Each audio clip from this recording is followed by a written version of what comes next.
নমস্কার বন্ধুরা, সবাইকে অনেক অনেক ভালোবাসা আর অভিনন্দন জানিয়ে শুরু করছি আবারও নতুন একটি রেসিপি। আশা করব বরাবরের মতন আমার আজকের রেসিপিটিও আপনাদের ভালো লাগবে। যদি ভালো লেগে থাকে তবে অবশ্যই চ্যানেলটি সাবস্ক্রাইব করার অনুরোধ রইল। আর ভালো লেগে না থাকলেও ভিডিওটি দেখতে থাকুন, দেখতে দেখতেই ভালো লাগা চলে আসবে। আর ভিডিওটি সম্পূর্ণ দেখার পরে লাইক এবং সাবস্ক্রাইব করার অনুরোধ রইল। তাহলে চলুন ভিডিওটি শুরু করা যাক। আজকে আমি মুগ ডাল দিয়ে পুলি পিঠা বানাবো, তাই এখানে 1 কাপ মুগ ডাল নিয়েছি।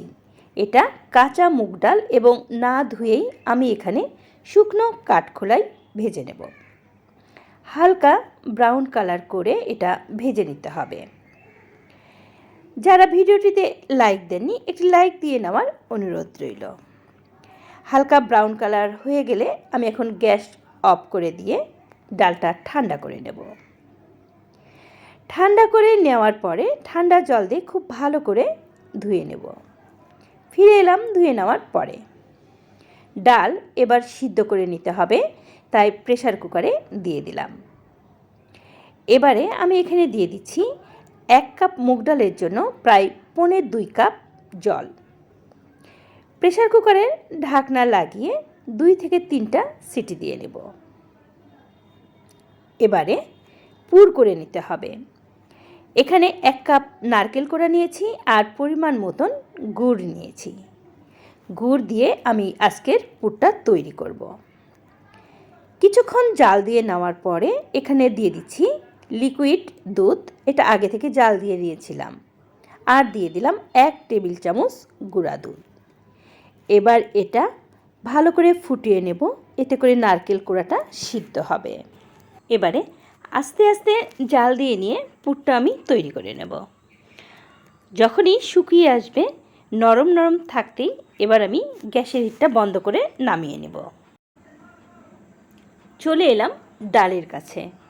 2-3টা সিটি দেওয়ার পরে গ্যাসের হিটটা বন্ধ করেছিলাম। এবার বাতাস বের হয়ে গেলে দেখে নিলাম ডালটা সিদ্ধ হয়েছে কিনা। এবার প্রেসার কুকার থেকে তুলে নিয়েছি অন্য একটি পাত্রে। 1 কাপ চালের গুঁড়া নিয়েছি আর অল্প অল্প করে দিয়ে এটা একটা নরম ডো তৈরি করে নেব। সম্পূর্ণ চালের গুঁড়া এখানে লাগবে না, তবে কতটুকু চালের গুঁড়া লাগবে আপনাদের আমি পরে দেখিয়ে দিচ্ছি। চালের গুঁড়া দিয়ে দেওয়ার পরে এবার আমি হাত দিয়ে মেখে সুন্দর নরম একটা ডো তৈরি করে নেব। এখানে চাইলে আপনারা একটু রান্নার সাদা তেল অথবা ঘি হাতে লাগিয়ে নিতে পারেন। নরম একটা ডো তৈরি হয়ে গেছে। এখান থেকে অল্প অল্প লেচি নিয়ে আমি এখন পুলি পিঠা তৈরি করব।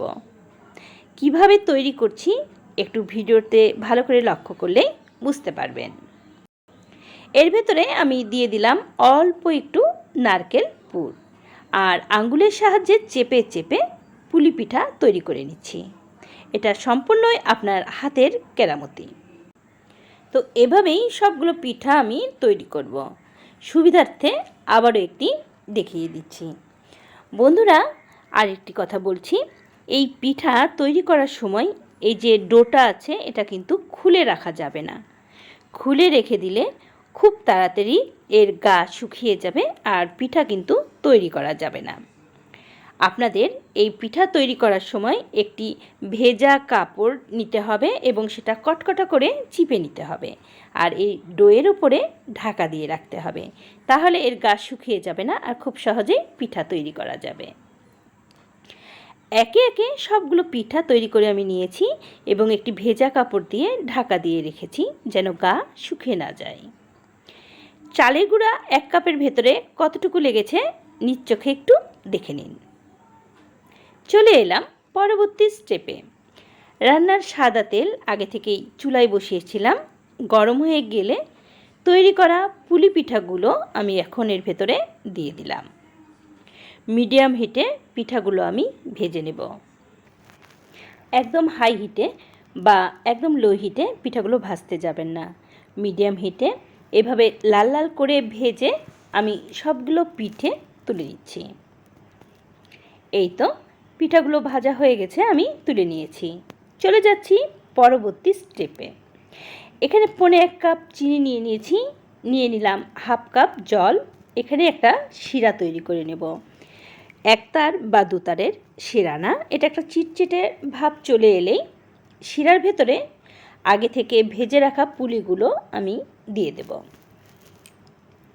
সবগুলো পুলি দিয়ে দেওয়ার পরে শিরার ভেতরে আমি এখন 2-3 মিনিট জাল দিয়ে নেব মিডিয়াম হিটে, এবং আস্তে আস্তে পিঠাগুলো আমি উল্টে পাল্টে দেব।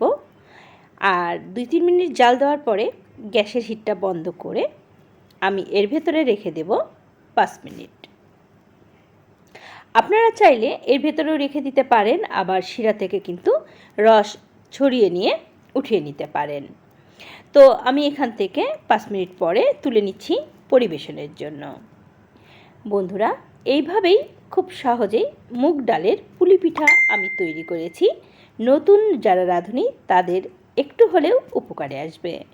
যদি আমার ভিডিওটি আপনার ভালো লেগে থাকে, অবশ্যই চ্যানেলটি সাবস্ক্রাইব করে ফ্রেন্ডস এবং ফ্যামিলির মধ্যে শেয়ার করে দেওয়ার অনুরোধ রইল। ভালো থাকবেন, সুস্থ থাকবেন। আবারও দেখা হবে নতুন ভিডিওর সঙ্গে।